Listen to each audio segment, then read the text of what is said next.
right, guys, we're moving on to South Carolina. Obviously, I have a relationship with Coach Champ, and they do a tremendous job over there. Watching them progress their program in the last couple of years, they've gotten better with each season. You know, we had a hard-fought battle 2 years ago on the Sunday game, and then last year's game was probably one of the most physical we played in. It was really tough, physical game. A lot of breaking of wheels when it comes to running the ball, them and us. And they've got a great special teams unit that does a tremendous job in all phases. So obviously the challenges of going to Columbia and playing. We've talked to our kids about it a lot over the summer, an opportunity to go into an environment that will be as tough as any. As I well know, playing over there from a crowd and fan base, and it sounds like we'll also be playing the heat and the sun along with their team, which is always a challenge. So we're excited for the opportunity, got a lot of respect for their program, and ready to get to work on it. Raise your hand if you have a question.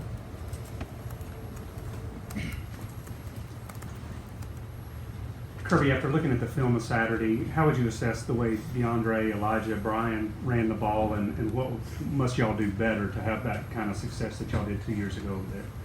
Yeah, well, first thing is we've got to have some more explosive runs. You know, in our run game, we probably have not been as explosive as we were last year, which that includes scrimmages.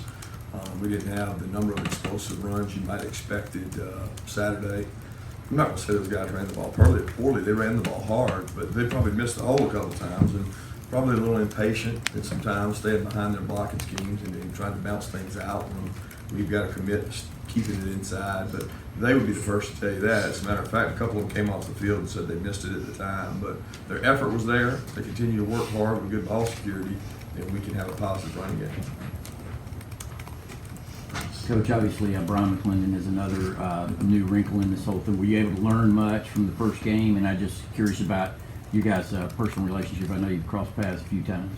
Yeah, when I coached here previously under Mark Rick, Brian was a player and did a tremendous job for us. I've always had a lot of respect for him as a leader, really good recruiter. Does a great job. He did a great job with receivers when he was with those guys, and then he's calling. He called it in the bowl game, and I thought for a guy that started off slow in the bowl game, he was very patient, committed, called a great game, especially the second half. Kind of won that job by the job he did, and got a great amount of respect. What we can learn from the first game, probably tough. You know, they're not the same defensively as we are. They were able to get a lead very similar to our game. But I know he's a good football coach. I know he's got a great staff around him of other guys that we've had to compete against, and I'm sure he'll rely on those guys to help him out. Kirby, Yep. knowing Will as well as you do, were you surprised when he ultimately decided to go up tempo? No, I mean they've tempos in every offense in America now. So for it to be involved in it, I think it's the way of the world. If you can create an advantage by going up tempo, and you have the kind of quarterback he has who can lead and coach on the field and do the things he does, I certainly think it's a big advantage. And I think you see a lot of teams out there. I think the key is, can you go up tempo and still run the ball, which they can. And that's the key to going up tempo, because up tempo does nothing if you're 3 and out. And I think he'd be the first to tell you that. And that's why they've been able to speed things up, because they've got a quarterback that can make good decisions with the ball in his hands, and he makes them right a lot of times. Coach, one of South Carolina's most well-known weapons is Devo Samuel at that wide receiver spot. He's a guy that came back from injury after last year, had a couple of highlight catches already. So, how do y'all go about stopping a guy like that? So dynamic. It can also play on punt return, kick return, just something new. Yeah, he's probably the most underrated player in all of college football, because I don't know that everybody in the country knows what the SEC knows about Devo Samuel. I mean, the guy is phenomenal. When you look at what he's done, even 2 years ago, he gave us fits in that game. And then you turn around and say, okay, he has just a tough injury he has to deal with, but before he had that injury, he had some of the most electric kickoff returns in the country.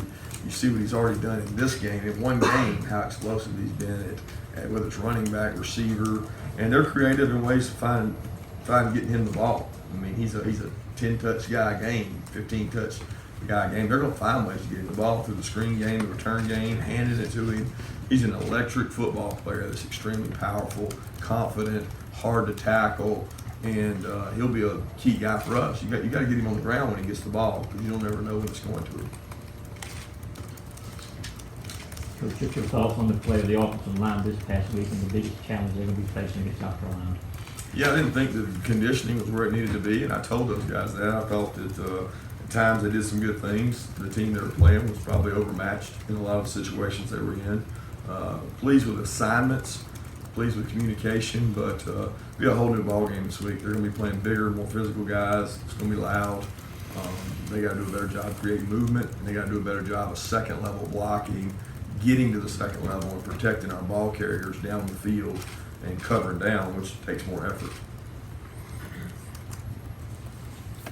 Kirby, I know that the calling card that you want Georgia's offense to be physical, downhill running, but when you have the kind of speed on the edges that we all saw Saturday, how do you incorporate that? Do you change that philosophy? I don't think you ever change it. I mean, whether you run the ball with a speed sweep or you run the ball with an inside zone, everybody knows in college football those plays are packaged together. So a lot of times it's what the defense gives you. I mean, these people aren't, and y'all may see it as a handoff to Demetrius Robertson, but that's not actually what the play was. The play has two options to it. So with every play, there's two plays, and usually an inside play and an outside play. That's what college football is. It might be a run, it might be a pass, it might be a handoff, but I think you use the tools you have, but you take what the defense gives you. If it gives you the outside run, then you run it outside. If they give you the inside run, then you run it inside. If they give you neither, then you got to find a way to throw the ball. We got to be good at inside, outside run, and the ability to throw the ball. It's just hard to run the ball in our conference, whether it's perimeter or inside. You've got to be able to create plays through the passing game. Kirby, when you looked at film, how did Tyson Campbell look to you? And they had to play downfield where maybe he was beat. I don't know if that was a learning experience on that play in particular. Yeah, I don't know what play you're referring to, but he did a good job of what he was asked to do. I mean, he communicated well. I think he got settled down more as the game went on. He's got a lot of speed. He's got a lot of toughness. He's a competitor. He hadn't been in the environment he's going to be in Saturday, but I mean, a lot of teams across the country got young DB players, and the only way they grow up is to go play. So he needs to go play, and we've got other guys that can roll in and play. Eric Stokes came in and played well, so did Mark Wells. So I feel a lot better about where we are at corner this year right now than I did at times in the past. Just need to go play. Those guys got to go play, and they're going to have to play well this week because they got some really good wideouts. Coach, I think you said Saturday you expected Terry back. If he does come back, what does he bring you? What does he bring the room, and how up to speed do you expect him to be, considering he hadn't played in scrimmages or anything yet? Yeah, he's run the last few days. He's had a couple times he's come back where we thought he was going to be back, and he just hadn't been able to push it over the edge. But he was able to work out Saturday prior to the game and run, and then he was able to work out some yesterday. And we're expecting him to go out there today and do a lot more. So we're expected to get him back, but I won't know that probably until later in the week. But what he brings is some experience and some confidence. He's got a really good feel with the quarterbacks. He's got a lot of experience. I mean, he understands the game. He's a really good route runner, and he's got great hands. So for us, that value of confidence of having an extra guy frees up some other guys to play on special teams when Terry's able to eat up some of the reps out there on offense. Kirby, a couple of the players after the game Saturday said that what they went through last year at Notre Dame, second game of the year, first big road trip, they can maybe draw from some of that experience. I know you've got some new kids that weren't a part of that, but I was curious if you felt the same way. And also, because this is such a big league game, do you ever bring up the fact that if you lose this, they've got to lose twice? I know with Alabama, a couple of years late there, Ole Miss got you, and you had to have them lose twice, and it worked out for you. But do you discuss that aspect to it, or do they already know? Yeah, I don't compare this to Notre Dame because our fan base felt like 50% of the fan base. It won't be that way in Columbia, let me assure you, okay?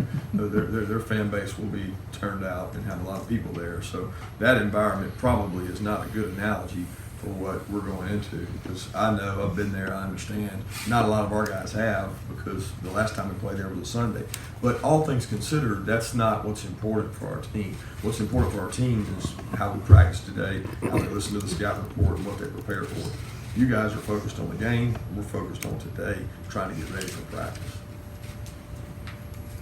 Because what's going to be the biggest challenge of coming over the right 70-man roster to travel to Columbus for this contest? The biggest challenge would probably be figuring out the injuries with some guys. You know, if one guy can't go here, then you got to take 2 extra guys there, and making sure that Kieris and Jason are good to go. You know, who were not really cleared to play the other day. We're trying to get those guys back. That's probably the toughest thing, is just being able to foresee the injuries and who gets the reps to decide. And a lot of that will be determined by special teams for us. We obviously mentioned Debo. They have more than him, obviously, Brian Edwards and some other guys. What that entire wide receiver group from South Carolina, what kind of challenge does that present beyond, obviously, their star in Debo? Yeah, physical.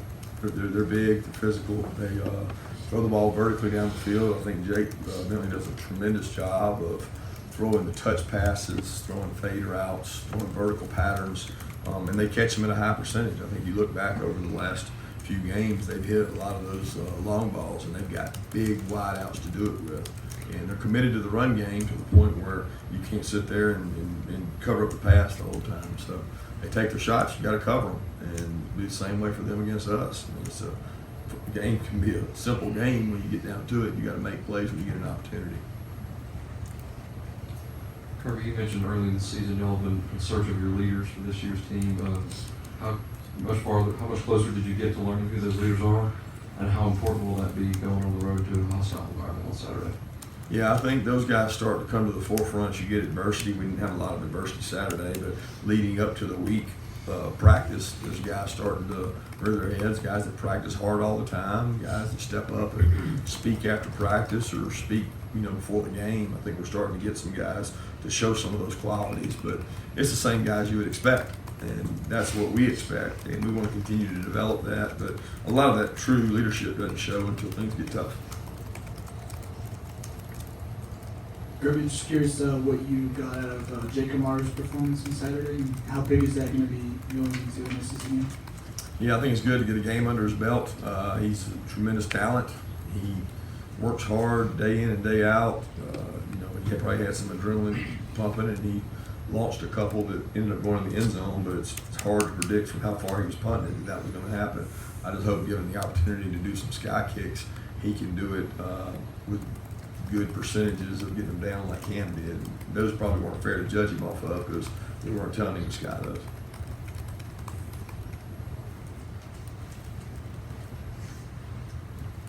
Brian McClendon, obviously going to offense coordinator in your relationship with him. Have you stayed in? Is that a guy that you've stayed in touch with over the years? And when he was making that transition, from the interim to becoming full time, that's someone you talked to. Did he reach out to you at all during that time? No, not really. I mean, I talk to Will periodically, and I've worked with Lance a long time. I know a lot of guys on our staff, but B-Mac's probably closer to Bobo and some of those guys that he's worked with longer. But I have a lot of respect for B-Mac. I've seen him a lot of times on the road recruiting. Coach, when you were a player, South Carolina was always the first conference game on week 1 or week 2. But the rivalry's grown a lot since then. Do you think sort of the significance of this game has grown even more than it did back when you were a player? They're all significant. That's all I can say. They're all significant. Coach, I think you referred to the front seven as a committee a lot in fall drills. Can you assess how they played in that opener and some thoughts about moving forward in that front seven? Probably didn't get tested. I mean, to be dead honest with you, probably didn't get tested. Now, I know it's easy to say that now, but that's not the caliber offensive line we're going to have to face. And I got a lot of respect for Austin Peay and the job their coach does. And their kids play really hard, but we know that we're going to face a bigger, heavier, quicker person, and we're going to have to play better. For what we asked them to do, I can't say the kids didn't play hard. They played hard, ran to the ball. We didn't play with real good technique all the time, and it will continue to be a committee because the committee and the defensive front in the SEC is you got to play a lot of people, especially against a team that goes up tempo. Do you guys talk about targeting like on a weekly basis, or how much do you do a reinforcement after what happened with James? Well, we try to reinforce it every opportunity we get. When we have a learning opportunity from an opponent that has one, or we have one come up in practice, we show it to the team. We have a SEC official that comes in and speaks to the team in the preseason, does a tremendous job showing do's and don'ts and not leading with a head. And I don't think you can do enough education on that. But our biggest education is when we have something in practice, we showed in a team meeting that, hey, this is not how we want to practice. It's not safe for you, but it's also not safe for the guy opposite that. And I think James understands that. I mean, his intent was not to be violent and hurt somebody. He's a freshman that made a mistake, and we'll learn a valuable lesson from it. Kirby, you mentioned about Debo being underrated. It seems like a lot of times when you talk about quarterbacks in this league, you hear about Stidham and Locke and Jake. But what do you like about what Bentley does for them? The leader. I mean, he understands the game. There's games that I've watched him play over the years. It seems like 30 games now I've seen the kid in the game, understand it, whether it's on TV or watching him on tape. Comes down to a 2-minute situation. He's like having a coach on the field. He's more athletic than you give him credit for. He scrambles for first downs when things are covered. He handles pressure well. He knows where to go with the ball. He's unbelievable in the RPO game. I mean, he's a really good quarterback. And as an offensive coordinator, it's a lot easier to call a game when you've got a guy that you know makes good decisions with the ball. And that's what he does best. Coach, I wanted to ask you about Channing Tindall, with him being a guy from the Columbia area that you guys were able to play this past offseason. I mean, can you kind of recall anything, I guess, about the recruitment and going to Columbia, I suppose, and kind of just being able to land in North Carolina and other schools, and also if he is able to travel, I mean, what does that mean in order for him to go back home and play in front of his family? Yeah, I think it's special anytime you go back home and get to play in front of your hometown or your family, and that's a special moment for him. His recruitment was a long process. He handled it the right way. He communicated throughout. He took a lot of visits, but I think a lot of him, as a kid, his family's a great family. I've enjoyed getting to know them, recruited him in Columbia, and he's an exciting player. He's got to grow up and mature and learn some things, but as far as competitor, toughness, effort on the field, he gives that, and he's really fast. And speed is hard to coach, and he continues to grow as a player, and we're trying to develop him because we think he's really talented. 2 more questions?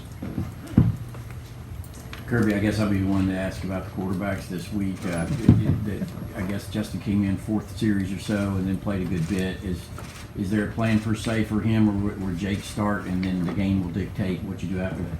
No later, for sure. It's just a situation where there's no plan.